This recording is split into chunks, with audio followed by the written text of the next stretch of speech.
Assalamualaikum everyone, welcome back to Easy English Academy and today we are going to learn basic sentence structure। तो इस video के अंदर हम देखेंगे कि सेंटेंस का बेसिक स्ट्रक्चर कौन कौन सा होता है और इसके अंदर कौन कौन से एलिमेंट्स इंक्लूडेड होते हैं। तो इसके अंदर होते हैं सब्जेक्ट, वर्ब एंड ऑब्जेक्ट।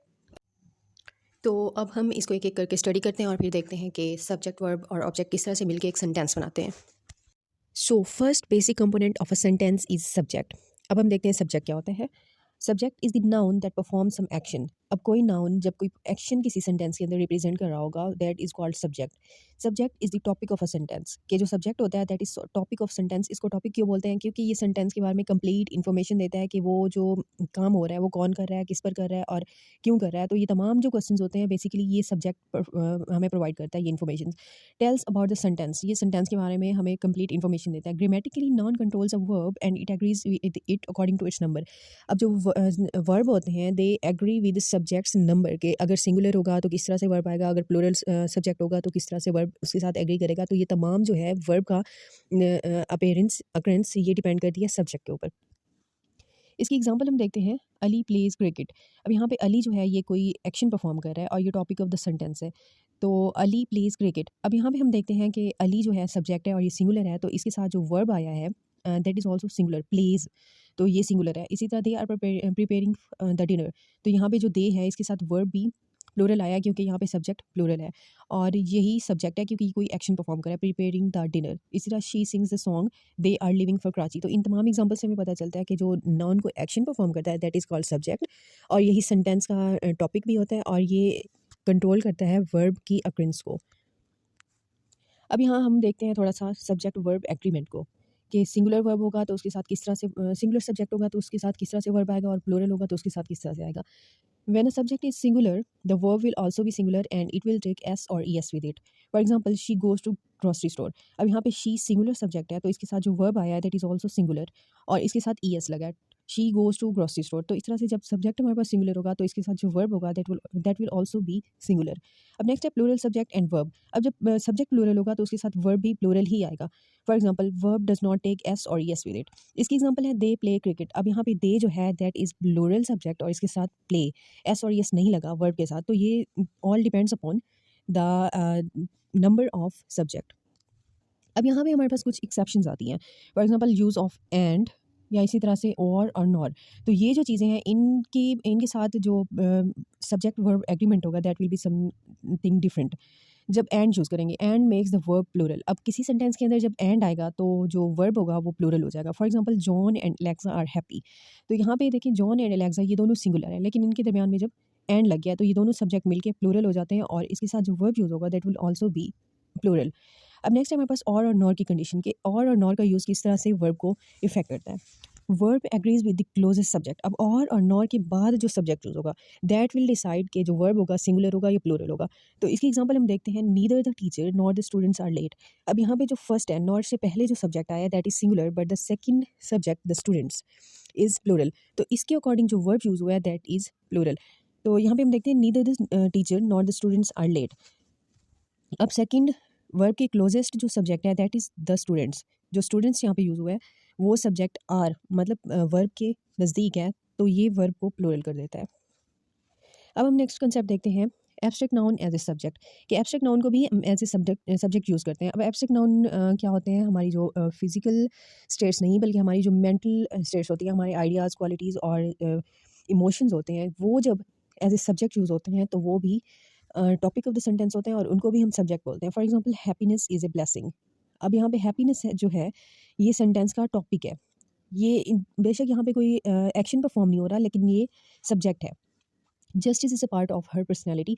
इसी तरह honesty is the best policy. अब ये सब्जेक्ट किस तरह से बनते हैं, क्योंकि इनके बारे में कोई इन्फॉर्मेशन दी जा रही है। These are the topic of the sentence. Next है हमारे पास इम्प्लाइड सब्जेक्ट। अब इम्प्लाइड सब्जेक्ट वो होते हैं जो अंडरस्टूड होते हैं, उनको हम ऐड नहीं करते सेंटेंस के अंदर लेकिन उनको हम अंडरस्टैंड करते हैं।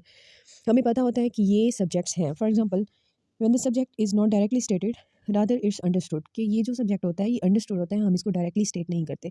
इसकी जो एग्जांपल्स हैं यहाँ पे हम इम्पेरेटिव के अंदर बोलते हैं, इम्पेरेटिव सेंटेंसेस में ओपन द डोर।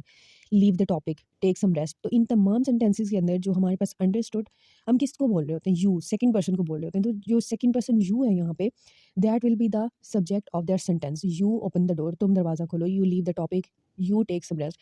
तो जो यू है ये अंडरस्टूड सब्जेक्ट है यहाँ पे।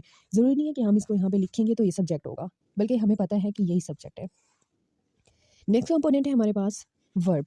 Verb is the word that represent action, state of being और any occurrence is called verb. अब जो वर्ब होते हैं ना वो वर्ड्स होते हैं जो किसी एक्शन को या स्टेट ऑफ बीइंग को रिप्रेजेंट करते हैं। और जो सेंटेंस होता है वो वर्ब के बगैर कभी भी कंप्लीट नहीं हो सकता। तो कुछ सेंटेंसेस तो ऐसे होते हैं जिसके अंदर सिर्फ हम अगर वर्ब भी यूज़ कर लेते हैं तो वो कंप्लीट सेंटेंस हो जाता है। Every sentence needs verb to give sense, even a single word can make a complete sentence.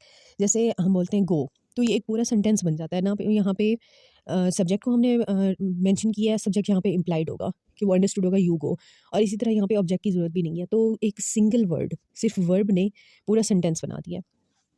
इसकी एग्जाम्पल है शी रीड्स बुक। अब यहाँ पे जो रीड्स है ये वर्ब है।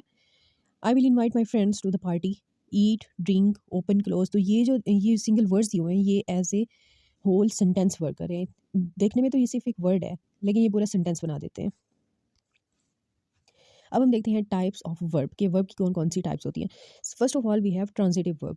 ट्रांजिटिव वर्ब जो होते हैं they need object to complete the sentence. अब अगर किसी वर्ब के साथ ये वो वर्ब्स होते हैं अगर हम इनके साथ ऑब्जेक्ट नहीं लगाते तो ये सेंटेंस कभी कंप्लीट नहीं होते। फॉर एग्जांपल ही बॉट, तो ही बॉट यहाँ पे इसके साथ हमें लाजमी ऑब्जेक्ट चाहिए। अगर हम ऑब्जेक्ट नहीं लगाते तो ये इसका सेंस कंप्लीट नहीं होगा। He bought a new car, हमें लाजमी बताना है यहाँ पे ऑब्जेक्ट को ऐड करना है। नेक्स्ट है intransitive verb. Intransitive verb do not need object and give sense even without object. तो ये जो वर्ब होते हैं इनको ऑब्जेक्ट की ज़रूरत नहीं होती, ऑब्जेक्ट के बगैर भी एक कंप्लीट सेंस हो जाती है सेंटेंस की। तो इसकी एग्जांपल है ही एट। अब यहाँ पे हमें ऑब्जेक्ट की ज़रूरत नहीं है। नेक्स्ट है ऑक्सिलरी वर्ब। ऑक्सिलरी वर्ब जो होते हैं ये लिंकिंग वर्ब होते हैं और इनकी एग्जांपल है इज़, एम, आर, वॉज, वर। तो ये जो तमाम वर्ब है ये ऑक्सिलरी या लिंकिंग वर्ब होते हैं। नेक्स्ट होते हैं एक्शन वर्ब। एक्शन वर्ब जो होते हैं मेन वर्ब जो होते हैं, जो मेनली कोई एक्शन परफॉर्म होता है, ईट, प्ले, गो, कम, स्लीप, वेक। और इस तरह से जितने भी वर्ब्स होते हैं they all are action verbs. Next है हमारे पास ऑब्जेक्ट, और ये लास्ट कंपोनेंट है। उसके अलावा तो मतलब और बहुत सारे एडवर्ब, एडजेक्टिव वगैरह होते हैं, लेकिन जो बेसिक कंपोनेंट्स होते हैं उनमें लास्ट ऑब्जेक्ट है। A noun that receives any action. अब सब्जेक्ट कोई एक्शन परफॉर्म करता है और ऑब्जेक्ट उस एक्शन को रिसीव करता है। For example he kick the ball, यहाँ बॉल जो है ये एक्शन को रिसीव करी है। एक्शन किसने परफॉर्म किया, ही ने। तो ही जो यहाँ पे है सब्जेक्ट है और जो बॉल है वो ऑब्जेक्ट है, और जो किक्ड है यहाँ पे ये वर्ब है। इसी तरह she कुक्स the food, he will visit me. तो ये तमाम यहाँ पे बॉल, फूड, मी, ये तमाम एक्शन को रिसीव कर रहे हैं और ये तमाम ऑब्जेक्ट्स होते हैं। अब इसकी फर्दर जो टाइप्स होती हैं दो, वो हैं direct object and indirect object. तो सबसे पहले हमारे पास डायरेक्ट ऑब्जेक्ट है, object that receives the action directly. अब ये वो ऑब्जेक्ट होता है जो डायरेक्टली एक्शन को रिसीव कर रहा होता है। For example she gifted me a watch. अब यहाँ पे दो ऑब्जेक्ट यूज हुए हैं, मी एंड वॉच, लेकिन जो बेसिकली वर्क हुआ है किस पे हुआ है, वॉच पे। अब हम अगर इसको ब्रेक डाउन करते हैं तो हम देखते हैं शी गिफ्टेड अ वॉच। अब बेसिकली जो ऑब्जेक्ट है वो है यहाँ पे वॉच, इसलिए ये डायरेक्ट ऑब्जेक्ट है। इसके बाद है she bought a new house for her family. तो जो हाउस है यहाँ पे मेनली एक्शन परफॉर्म हुआ है, ये एक्शन को रिसीव कर रहा है फॉर हर फैमिली, तो ये इनडायरेक्ट हो जाता है। नेक्स्ट है हमारे पास इनडायरेक्ट ऑब्जेक्ट। अब इनडायरेक्ट जो ऑब्जेक्ट होता है ये डायरेक्टली एक्शन को रिसीव नहीं करता, object that is not directly receiving the action, बल्कि ये इनडायरेक्टली इफेक्ट हो रहा होता है from verb. For example she bought a house for her family. तो इस सेंटेंस के अंदर हम देखते हैं कि जो डायरेक्ट ऑब्जेक्ट है जिस पे डायरेक्टली कोई एक्शन परफॉर्म हो रहा है दैट इज़ हाउस, और जो इनडायरेक्ट ऑब्जेक्ट है मतलब जिस पर असर हो रहा है उस वर्ब का, उस एक्शन का, वो है हर फैमिली। इसी तरह she gifted me a watch. तो इस सेंटेंस के अंदर जो मी है ये इनडायरेक्टली उस एक्शन से इफेक्ट हो रहा है, लेकिन जो वॉच है बेसिकली ये डायरेक्ट ऑब्जेक्ट है क्योंकि इस पे एक्शन परफॉर्म किया जा रहा है। तो ये है basic components of the structure. ये लेक्चर भी कंप्लीट हुआ। अगर आपको वीडियो अच्छी लगी लाइक करें, सब्सक्राइब करें और फ्रेंड्स के साथ शेयर करें। Thank you so much. अल्लाह हाफिज़।